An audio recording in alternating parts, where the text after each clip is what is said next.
Ask मुफ्ती मुजीब रहमान। उरड़ी जे दौरान हिंदुनि जी cassette हलणु कीअं आई? हे ॿारनि खे उरड़ी निकिरंदी आहे। ॿारनि खे सिंधियुनि जे अंदरि असां उनखे उरड़ी चवंदा आहियूं। हे वायरस आहे हिकिड़े क़िस्म जो। हे छा आहे साईं? हे वायरस आहे ऐं हे हिकिड़े क़िस्म जी बीमारी आहे। इन बीमारी जे मथां जेको हिंदुनि जी कैसेट हलाई वेंदी आहे, हिंदुनि जी कैसेट हलाई वेंदी आहे, उन में अजीब व ग़रीब शिरकी अल्फाज़ हूंदा आहिनि, शिरकी कलमात हूंदा आहिनि। कंहिं मुस्लमान जे लाइ जाइज़ न आहे इन जेको आहे कैसेट खे, इन जेको आहे कलाम खे पंहिंजे मुस्लमान घर में हलाई। हाणे प्लस में इहा ॻाल्हि कंदा आहिनि साईं, जेकॾहिं अगरि इहा वाणनि वारी कैसेट उरड़ी वारे ॿार जे मथां न हलाईंदासीं न त इहो ॿारु मरी वेंदो। त साईं पोइ ॿार खे मारींदो केरु? पोइ त यकीन इहो थो बीहे न, पोइ मथां इहो भॻवानु मारेसि। बाबा जेकॾहिं अगरि उरड़ी ॿार खे उरड़ी थी आहे, उरड़ी वायरस आहे, बीमारी आहे, बुख़ारु थींदो न, बुख़ारु हिकिड़ो मर्ज़ु आहे जेको इंसान जे जिस्म ते चढ़ंदो आहे। कामेण आहे उहो बि हिकिड़ो मर्ज़ु आहे। कंहिंखे साओ कामेण, कंहिंखे कारो कामेण। ख़बर हुनजी न आहे पवंदी, ज़ाहिरी तौर में ख़बर न पवंदी आहे, पर उहो मर्ज़ु हूंदो आहे अंदरि। त सेम जेकी उरड़ी आहे न, उहो बि हिकिड़ो मर्ज़ु आहे। जीअं साओ कामेण थींदो आहे, जीअं कारो कामेण थींदो आहे, जीअं इंसान खे ब्लड कैंसर थींदी आहे, सेम उरड़ी बि जेकी आहे हिकिड़ो मर्ज़ु आहे जेको इंसान जे जिस्म में थींदो आहे। ख़ासि करे नंढे ॿारनि खे घणो थींदो आहे। हाणे हिन में साईं हिंदुनि जी कैसेट हलायो त पोइ इहो जेको वाणियो आहे न, इहो वाणियो पोइ आहिस्ते आहिस्ते भॻवानु जेको आहे हिनखे ठारींदो ऐं इहो ॿारु जेको आहे सही थी वेंदो। अलाह जो कसम आहे, इहो अक़ीदो मुस्लमाननि जो न आहे रहियो, इहो अक़ीदो कंहिं काफ़रनि जो आहे। इहो अक़ीदो कंहिंजो आहे? इहो कंहिं काफ़रनि जो आहे। काफ़िरनि माण्हुनि जेको ज़िद हिन ते कयो। हिन में वरी छा चवंदा आहिनि त जंहिं ॿार खे उरड़ी थिए न, उनजे मथां क़ुर न हलायो। केॾी वॾी ॻाल्हि आहे, केॾी वॾी ख़तरनाक ॻाल्हि आहे। जंहिं ॿार खे उरड़ी थिए न, हे असांजा चङा भला मुस्लमान, असांजा चङा भला मुस्लमान ॿार खे उरड़ी थिए न, अड़े बाबा न हलाइजांइ, क़ुर जी तिलावत हिन ॿार जे मथां न कजांइ। अड़े बाबा छाजे खां? चए पोइ इहो जेको आहे न, इहो वाणियो, इहो मछरबो पोइ ॿार खे मारींदो। बाबा अहिड़ो ॿारु मोल भलो आहे। पोइ ॻाल्हि सम्झ आई न साईं? अहिड़ो ॿारु जेको हिंदू जे कंट्रोल में हुजे न, जेको कंहिं भॻवान जे कंट्रोल में हुजे न, ऐं जंहिंजो अमर सॼो कंहिं बुत वटि हुजे न, इहो ॿारु पोइ मोह भलो आहे। यार असां मुस्लमान जो अक़ीदो आहे त मर्ज़ु जेको आहे उहो अलाह ताला जी तरफ़ां आयो आहे, ऐं इन खां बाद में शिफ़ा साईं केरु ॾींदो आहे? अलाह ई ॾींदो आहे। अयूब अलैहिस्सलाम खे केतिरो वॾो मर्ज़ु लॻो? हज़रत अयूब अलैहिस्सलाम खे तमामु वॾो मर्ज़ु लॻो। काफ़ी टाइम बीमारी में रहिया, ऐं हे नबी जो अक़ीदो आहे, घणो टाइम बीमारी में रहिया। इन खां बाद में चयूं, ए मुंहिंजा रब, शिफ़ा जेको आहे तूं ॾींदे, ऐं जेकॾहिं तूं शिफ़ा ॾींदे त पोइ मां सही थी वेंदुमि। अल्लाह ताला फरमा ठीकु आहे, अयूब अलैहिस्सलाम खे असां शिफ़ा ॾियूं था। अयूब अलैहिस्सलाम खे शिफ़ा मिली वई, वरी साॻी बाडी अची वई, जिस्म जेको आहे वरी सुहिणो थी वियो, वरी औलाद जो सिलसिलो जारी थी वियो, वरी जेको आहे दुनिया जो माल ऐं मता वधणु लॻो। हे सभु कंहिंजे कंट्रोल में आहे? हे अलाह जे कंट्रोल में आहे। कंहिं बि मुस्लमान जे ॿार खे अगरि उरड़ी थिए न, उरड़ी, त कंहिंखे सम्झो कोई बि इहो साईं कैसेट न हलायो। मां कैमरे में आम ॿुधायां थो, कुझु बि न थींदो। बाक़ी जंहिं टाइम अगरि ॿार जो मौत मुक़ररु आहे, उन खां साईं कोई नथो रोके सघे। अलाए केतिरा, ॾिसो इस्पताल में कॾहिं चकर लॻायो, केतिरा ॿार आहिनि जंहिंखे साह जो मसइलो हूंदो आहे, हिकु ॿिनि ॾींहंनि खां बाद में इंतकाल थी वेंदो आहे। घणा अहिड़ा ॿार जेके माउ जे पेट खां मोल पैदा थींदा आहिनि, माउ जे पेट खां निकिता फौरी तौरु जेको आहे इंतकाल करे विया। हयाती ऐं मौत जेको आहे उहो अल्लाह ताला जे कंट्रोल में आहे। बाक़ी हे जेके बि अक़ीदा आहिनि, इहे बिल्कुलु शिरकी अक़ीदा आहिनि ऐं कुफरी अक़ीदा आहिनि। इन खां बचणु खपे। अल्लाह ताला तमामु मुस्लमान खे सम्झ नसीब अता फरमाए। शहीद थियल क़ुर किथे रखजनि? क़ुर जेकॾहिं शहीद थियल आहे ऐं काफ़ी क़ुर घणा थी विया आहिनि, त उनखे कंहिं क़ब्रिस्तान में या कंहिं सरज़मीन में खोटाई करे ऐं उते पूरे छॾियो। हे क़ुर खे हिफ़ाज़त जो बहितरीनु तरीक़ो आहे। क़ुर घर में जेकॾहिं घणा थी विया आहिनि, या मदरसे में ज़्यादा थी विया आहिनि, या मस्जिद में ज़्यादा थी विया आहिनि, सभु क़ुर शहीद आहिनि। त बहितर तरीक़ो इहो ॾिसो, ॿिया बि तरीक़ा आहिनि त बाचके खे वेड़े करे ऐं पोइ जेको आहे कंहिं दरिया में उछले छॾियो, पर उन में बि इम्कान आहे त उहो बाचके जो किथे मुंहुं खुली वञे, ऐं खुलण खां बाद में इहो क़ुर ॿाहिरि निकिरी अचे, यानी पाणी जे प्रेशर ते, त इहो बि एतमाल थिए थो। बहितर तरीक़ो इहो आहे, जेकॾहिं क़ुर शहीद थी विया आहिनि, कंहिं ज़मीन जेकी अहिड़ी ज़मीन जिते आमदो रफ़्त घटि हुजे, या कंहिं क़ब्रिस्तान में खोटाई करे क़ुर खे उते पूरे करे छॾियो, इहो क़ुर खे हिफ़ाज़त जी तमामु बहितर जॻह आहे। अल्लाह ताला अमल करण जी तौफ़ीक़ अता फ़रमाए। अगरि कंहिं मुक़्तदी खां तशहुद यानी अतहियात में ग़लती थी वञे त छा उनजी नमाज़ थी वेंदी या न। पेशमाम जो पोयां जेकॾहिं तव्हां नमाज़ था पढ़ो ऐं तव्हां अतहियात में आहियो यानी तशहुद में, उते जेको आहे ग़लती थी वई, अतहियात पढ़ण में ग़लती थी वई, या तव्हां दुरूद शरीफ़ न पढ़ियो, या तव्हां का बि शइ न पढ़ी, बसि ईअं पेशमाम जो पोयां ईअं बीठा आहियो, त पेशमाम जे पोयां जेकॾहिं अगरि तव्हां खां का शइ विसरी वई, न पढ़ी सघियो, ग़लती थी वई न, त पेशमाम जे करे तव्हांजी नमाज़ थी वेंदी। छाजे करे पेशमाम मुक़्तदी जी नमाज़ जो ज़ामिन आहे। बाक़ी जेकॾहिं अगरि तव्हां अकेली नमाज़ पढ़ी आहे, उन में तव्हां खां इहा ग़लती थी वई आहे, त पोइ जेको नमाज़ खे बाज़ औक़ात मोटाइणो पवंदो या सजदा ए सहव करिणो पवंदो। अल्लाह ताला अमल करण जी तौफ़ीक़ अता फ़रमाए। साईं, अलम जी माना छा आहे? अलम जी माना आहे झंडो। अलम जी माना आहे झंडो। अरबी में झंडे खे जेको न अलम चइबो आहे। अरबी में झंडे खे अलम चइबो आहे। बाक़ी हे जेको लॻल आहे न, इनखे बि झंडो चइबो आहे। शिया हज़रत जेके घर ते हणंदा आहिनि न, इनखे अरबी जे अंदरि अलम थो चइजे, इनखे अरबी जे अंदरि अलम थो चइजे। बाक़ी इनखे जेकॾहिं सिंधी जे अंदरि असां कन्वर्ट कयूं न, इहो झंडो थींदो, इहो झंडो थींदो। इन जो लॻाइण जो किथे बि सबूत न आहे, किथे बि सबूत न आहे। कोई हिकिड़ी रिवाज़ ॾिसो, शिया हज़रत सां मां मुतालबो कयां थो, हिकिड़ी रिवाज़ जेको आहे अहलुल बैत खां ॾेखारनि जंहिं पंहिंजे घर ते जेको इहो अलम लॻायो हुजे, हिकिड़ी रिवाज़ न आहे बिल्कुलु। कंहिं बि अहलुल बैत इमाम हसन, इमाम हुसैन या शिया हज़रत जे नज़दीक जेके 12 इमाम आहिनि, उन्हनि जे नज़दीक कंहिं बि इमाम जेको पंहिंजे घर ते न आहे लॻायो, जेको हिन टाइम शिया हज़रत लॻाइनि था ऐं इन अलम जी पूॼा था कनि। ऐं अलम खे जेको पंहिंजो नुक़सानकार ऐं नफ़े वारो सम्झनि था। त काफ़ी माण्हू चवंदा न साईं असांजे घर में बि अलम लॻल आहे, असां जेको ईअं बिल्कुलु न आहियूं कंदा। बिल्कुलु मां पंहिंजे अखियुनि सां ॾिठो आहे, मां अखियुनि सां ॾिठो आहे। कंहिं ज़माने जे अंदरि, यानी जंहिं टाइम मुंहिंजी उमिरि इंतिहाई नंढी हुई, उन टाइम कंहिं दोस्त जे घर वञणु थियो हुयो, उते बाक़ाइदे अलम ते उहे मर्द ऐं औरतूं बिल्कुलु काठी खे ॿाहूं ॿधी करे हीअं बीठा हुया ऐं उनखां दुआ घुरनि पिया। त साईं हे बिल्कुलु कंहिं मुशरिक जो ई कमु थी सघे थो, मुस्लमान जो इहो कमु न आहे। हा, कंहिं साहबा मां कंहिं हिकिड़े साहबी बि घर में अलम न आहे लॻायो ऐं न ई जेको अलम खां दुआ घुरी आहे।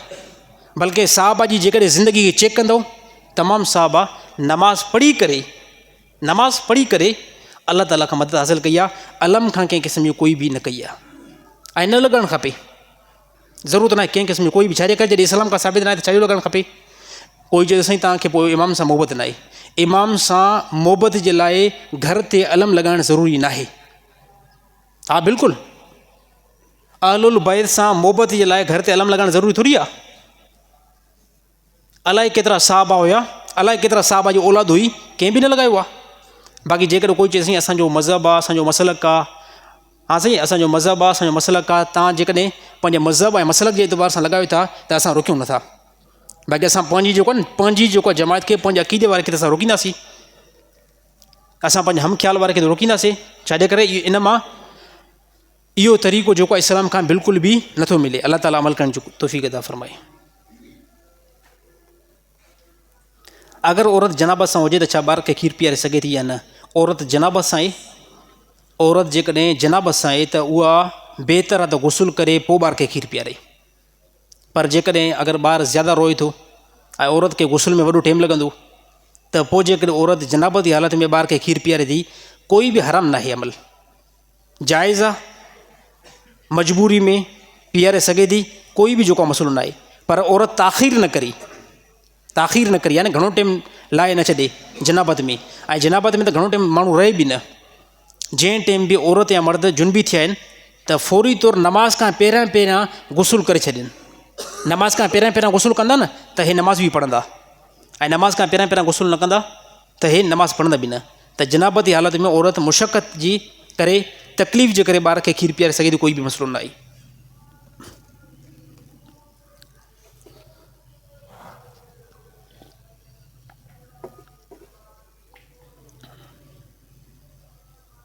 क्रिकेट में शर्त लॻाए पोइ उन्हनि पैसनि जो सामान वठणु कीअं आहे? नाजाइज़ आहे साईं, बिल्कुलु। ऐं काफ़ी दोस्तनि जेके चवंदा साईं असां क्रिकेट में मैच में पैसा था रखूं, पोइ जेके असां पैसा खटियासीं न, उन पैसनि जो असां बॉल वठंदासीं, असां बैट वठंदासीं, या अहिड़ी तरह उनजो असां वग़ैरह वग़ैरह मुख़्तलिफ़ क़िस्म जो सामान वठंदासीं। त हे नाजाइज़ आहे साईं, हे छा आहे? हे नाजाइज़ आहे। इतां तूं पटी ते चढ़ंदो वेंदे, हाणे तूं चवंदो न त सिर्फ़ु बैट वठंदासीं ऐं बॉल वठंदासीं, पोइ सुभाणे शैतान तोखे छा चवंदो, बेंट बि वठि, बाल बि वठि, ऐं जेके पैसा बचंदा न उनखे पंहिंजी जेब में लॻाए। ऐं वॾे में वॾी जेकी जुआ हले थी न उहा ॿिनि गेमियुनि ते वॾी हलंदी आहे पूरी दुनिया में। पूरी दुनिया जे अंदरि वॾे में वॾी जेकी जुआ हलंदी आहे ॿिनि गेमियुनि ते वॾी हलंदी आहे। फस्ट नंबर ते फुटबॉल ऐं ॿिए नंबर ते क्रिकेट। यानी इन ॿिनि मौक़नि ते जेकी जुआ हलंदी आहे ऐं डीलिंग थींदी आहे, मां नथो सम्झां इन खां अलावा ॿिए कंहिं अॾे ते ॿिए कंहिं गेम ते जुआ हलंदी हुजे। ऐं यादि रखणु खपे त जुआ जो पैसो हराम आहे ऐं हराम खे खाइण सां अलाह ताला इबादत जी तौफ़ीक़ न ॾींदो। इहा ॻाल्हि सम्झी छॾियो। अगरि तव्हांखे नमाज़ जे अंदरि कमी थी महसूसु थिए, तव्हां फजर नमाज़ नथा पढ़ो, तव्हां ज़ोर नमाज़ नथा पढ़ो, तव्हां असर नमाज़ नथा पढ़ो या हिकिड़ी नमाज़ पढ़ो था, पोइ यकीन सम्झो पंहिंजे खाइण पीअण जी शयुनि खे ऐं पंहिंजे पैसे जे अंदरि सोच वीचार कयो त हराम जे तरीक़े सां नथो अचे। ऐं यकीन तौर ते जेकॾहिं इबादत जी तौफ़ीक़ नथी मिले न त इहा रक़म जेकी आहे पोइ हराम सां अचे थी। छाजे करे हराम जी जॾहिं ग़िज़ा ठहंदी आहे, जॾहिं हराम जी ग़िज़ा ठहंदी आहे न पोइ अलाह ताला इबादत जी तौफ़ीक़ बिल्कुलु बि नाहे ॾींदो। अलाह ताला तमामु साधन खे महफ़ूज़ रखे। फजर जी नमाज़ रोशनी करे पढ़िजे या ऊंदहि करे। फजर जी नमाज़ रोशनी करे पढ़णु मुस्तहब आहे मर्दनि जे लाइ। सही रोशनी में मतिलबु ईअं न आहे त को सिजो भरे पोइ जेको आहे पढ़ो, बल्कि रोशनी थोरी घणी थियल हुजे। नबी सल्लल्लाहु अलैहि वसल्लम जो इरशाद आहे या अहिड़ी तरह कंहिं उलमा जो कोल अस्फिरु बिल फजर व इन्नहु आज़मु लिल अजरी। फजर जे अंदरि सोजरो करे नमाज़ पढ़णु मुस्तहब आहे कंहिंजे लाइ, मर्दनि जे लाइ। ऐं अहिड़ी तरह औरतुनि जे लाइ फजर जी नमाज़ ऊंदहि में पढ़णु बहितर आहे। त ॻाल्हि सम्झो आई। औरतुनि जे लाइ फजर जी नमाज़ ऊंदहि में पढ़णु बहितर आहे। छाजे करे इहा औरत जॾहिं ऊंदहि में फजर जी नमाज़ पढ़ंदी न त वुज़ू कंदी, हिन जे पर्दे जो वॾो एतमामु थींदो। ॾेठि लाज़मी घर में जेको आहे त ॾेर बि आहे, घर में जॾहिं फैमिली अटैच हूंदी आहे, ॿ टे ॿाहिरि गॾु रहंदा आहिनि, त यकीन तौर ते कॾहिं कॾहिं ॾेर जी नज़र बि पइजी वेंदी आहे त इहा औरत जेकॾहिं अंधेरी में नमाज़ फजर जी पढ़ंदी त हिन जे पर्दे जो तमामु वॾो ख़्यालु थींदो। त औरतुनि जे लाइ मुस्तहब आहे त फजर जी नमाज़ सवेर पढ़ण जी कोशिशि कनि ऐं मर्द थोरी रोशनी करे पोइ जेको आहे नमाज़ पढ़नि। अलाह ताला अमल करण जी तौफ़ीक़ अता फ़रमाए। औरतूं वॾा नेह रखंदियूं आहिनि, छा इस्लाम उनजी इजाज़त ॾिए थो? न साईं, बिल्कुलु नथो ॾिए। औरतूं न बल्कि मर्द बि अॼुकल्ह रखनि था। अॼुकल्ह असांजा मर्द ज़रा नौजवान हेॾा बिल्कुलु वॾा जेको नेह लॻा पिया आहिनि, तमामु वॾा नेह। त इहे नेह जेके वधंदा आहिनि न इहा जानवर जी अलामत आहे। इहा कंहिंजी अलामत आहे साईं? जानवर जी न। जानवर खे कंहिं क़िस्म जो कोई बि तरीक़ेकार न आहे। जानवर जेकॾहिं पंहिंजी पाकाई न रखे, सफ़ाई न रखे, कोई मसइलो न आहे। छाजे करे असां चवंदासीं साईं उहो आहे त जानवर न, उहो आहे जानवर, हुन ग़रीब खे ख़बर त न आहे पवंदी। ऐं जेकॾहिं इंसान जेको आहे पंहिंजी कैफ़ियत अहिड़ी बनाए त पोइ इन इंसान में ऐं जानवर में कंहिं क़िस्म जो कोई बि फ़र्क़ु न पवंदो। त नबी सल्लल्लाहु अलैहि वसल्लम फरमायो इस्लाम में चंद शयूं अहिड़ियूं आहिनि जंहिंजो कटण जो हुकुम ॾिनो वियो आहे। उन में फरमायूं ज़ेरे नाफ़ जो कटणु, बगलनि जे वारनि जो कटणु ऐं सुनत तौर करणु ऐं अहिड़ी तरह नेहनि जो कटणु। हाणे हे नेह जेके आहिनि न हिन खे जॾहिं असां कटींदासीं न त पाकाई हासिलु थींदी, सफ़ाई हासिलु थींदी। अगरि नेह खे न कटींदव न पाकाई बि हासिलु न थींदी, सफ़ाई बि हासिलु न थींदी। छाजे करे जॾहिं नेह वॾा हूंदा त पोइ पलीती तव्हांजे तरफ़ माइल घणी थींदी, पोइ तव्हां ज़्यादा पाक न रही सघंदव, बाज़ोका तव्हांजे हथनि में बदबू बि थींदी। त साईं वॾा नेह जेको आहे न जानवरनि जी अलामत आहे, कंहिं मुस्लमान या कंहिं अहिड़ी तरह इंसान जी अलामत न आहे। नेहनि खे कटींदा कयो, हफ़्ते में कटींदा कयो, हफ़्ते में 10 ॾींहंनि खां मथे नेहनि खे छॾिजे ई न। औरतुनि जे लाइ बि इहो हुकुम आहे, मर्दनि लाइ बि इहो हुकुम आहे। अलाह ताला अमल करण जी तौफ़ीक़ अता फ़रमाए। साईं कंहिंजो अधु नालो वठणु कीअं आहे? मसलन तौरु कंहिं दोस्त जो नालो वसीम आहे त उनखे वसू चवणु, सलीम आहे त उनखे सलू चवणु, ऐं कलीम नालो आहे त उनखे कलू चवणु ग़लति आहे साईं बिल्कुलु। अलाह जे नबी बिल्कुलु सख़्ती सां रोकियो आहे त जंहिं बि इंसान जो जेको नालो आहे उनखे अधु नाले सां पुकारणु गुनाह आहे। नालो वसीम आहे त वसीम छॾिणो आहे, ईअं न आहे त वसीम नालो आहे त पोइ वसू चवंदा वरितोसि। नालो कलीम आहे त मुकमल कलीम नाले सां पुकारणो आहे, इन त ओ कलू हे असां सिंधियुनि जे अंदरि आम आहे न। त बिल्कुलु साईं बेअदबी आहे ऐं हे बुरो हिकिड़ो तरीक़ो आहे।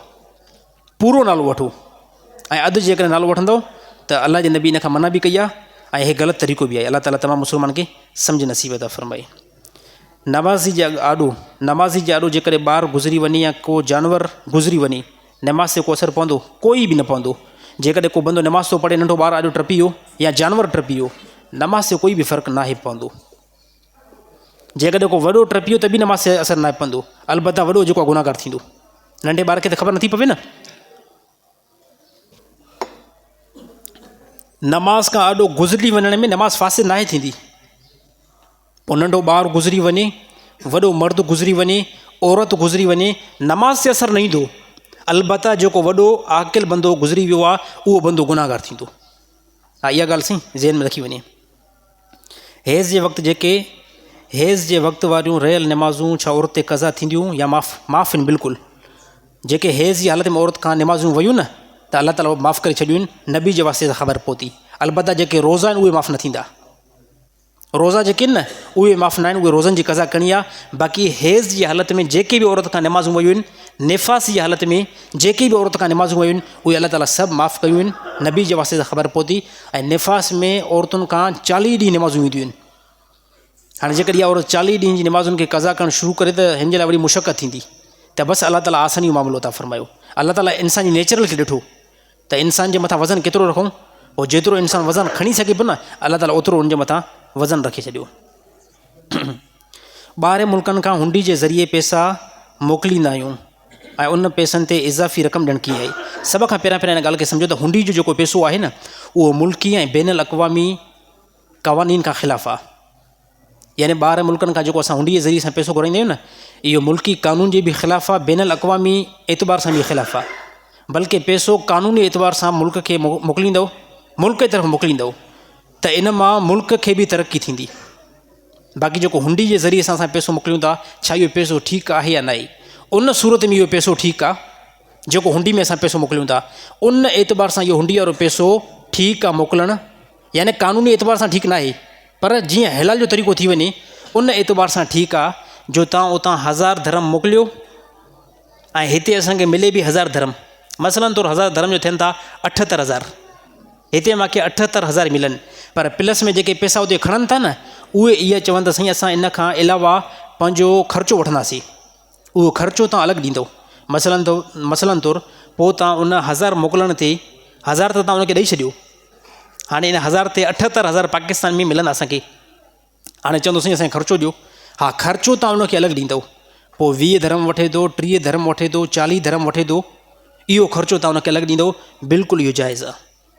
हा, हे तरीक़ो ग़लति आहे त मां तोखे 1000 धर्म ॾियां थो, हाणे इन 1000 धर्म मां तूं हेॾे 900 धर्म मोकिलिया, त हे बिल्कुलु ग़लति आहे। छाजे करे?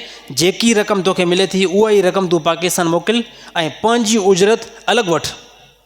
त साईं मुजीब रहमान मां तुंहिंजा पैसा त मोकिलियां थो 1000 धर्म, पर प्लस में मां तोखां 50 धर्म या 30 धर्म अलॻि जेको रक़म वठंदुमि। छाजे करे? त यकीन तौर ते बैंक में उहे मोकिलींदा, कंहिं बि ज़रिए सां मोकिलींदा त उन्हनि जो बि ख़र्चो थींदो। इहो तरीक़ो ठीकु आहे, बाक़ी इन खां अलावा जेको तरीक़ो आहे उहो ठीकु न आहे। 1500 रियाल या धर्म वठी करे 1700 रियाल या धर्म ॾियणु कीअं आहिनि हिकु महीने जे लाइ? हे बि बिल्कुलु ग़लति तरीक़ो आहे। असांजा काफ़ी जेके पाकिस्तानी आहिनि, ख़ासि करे दुबई में या अहिड़ी तरह सऊदी में, पोइ जॾहिं उन्हनि खे पाकिस्तान पैसा मोकिलण जे लाइ ज़रूरत पवंदी आहे ऐं अचानक उनखे एमरजेंसी थींदी आहे, पोइ काफ़ी हुंडी वारा हुन सां हिकिड़ो मुतालबो कंदा आहिनि त तोखे असां पैसा ॾियूं था 1500 धर्म, 20 ॾींहंनि खां बाद में या अहिड़ी तरह 30 ॾींहंनि खां बाद में तूं असांखे हिन 1500 धर्म ते 1700 धर्म ॾींदे। हे हले थो, काफ़ी हले थो त 20 ॾींहंनि खां बाद में या 30 ॾींहंनि खां बाद में तूं असांखे 1700 धर्म ॾींदी, त हे बि मजबूर हूंदो आहे। हे चवंदो आहे हाणे पाकिस्तान पैसा मोकिलण बि आहिनि ऐं मां वटि त हिन टाइम 100 धर्म बि न आहे। पोइ असांजा काफ़ी मुस्लमान ख़ासि करे सिंध वारा ईअं कंदा आहिनि त ठीकु आहे, तूं 1500 धर्म मोकिले छॾ, 30 ॾींहंनि खां बाद में मां तोखे 1700 धर्म ॾींदुमि। यादि रखे छॾियो, इहो व्याज आहे, हे सूद आहे। जेकॾहिं कंहिं बि इहो कारोबार कयो आहे, कंहिं बि इहो तरीक़ो इस्तेमालु कयो आहे, नाजाइज़ कयो आहे। जेकी बि रक़म तव्हां हासिलु कई आहे, जेके 200 धर्म मथे वधा न, इहे 200 धर्म तव्हां हिन खां व्याज वधा आहिनि। बल्कि बहितर तरीक़ो इहो ई आहे, अदा ठीकु आहे तोखे ज़रूरत आहे, मां तोसां भलाई करणु चाहियां थो, 1500 धर्म आहिनि न, ठीकु आहे 1500 धर्म मां मोकिलियां थो, बाक़ी इन ते जेको ख़र्चो ईंदो न उहो ख़र्चो तूं मूंखे ॾेई छॾ, 50 धर्म तूं मूंखे कैश ई ॾेई छॾ। त उहो जेकॾहिं 50 धर्म तव्हां उनखे कैश ॾिनो, 1500 धर्म हिन मोकिलिया पाकिस्तान, महीने खां बाद में तव्हां 1500 धर्म ॾियो था, 20 ॾींहंनि खां बाद में तव्हां हिनखे 1500 धर्म ॾियो था, हे बिल्कुलु जाइज़ आहे। चई ॻाल्हि सम्झ में अची वई? अल्लाह ताला अमल करण जी तौफ़ीक़ अता फ़रमाए। व आख़िरु दवाना अनिल हम्दुलिल्लाहि रब्बिल आलमीन।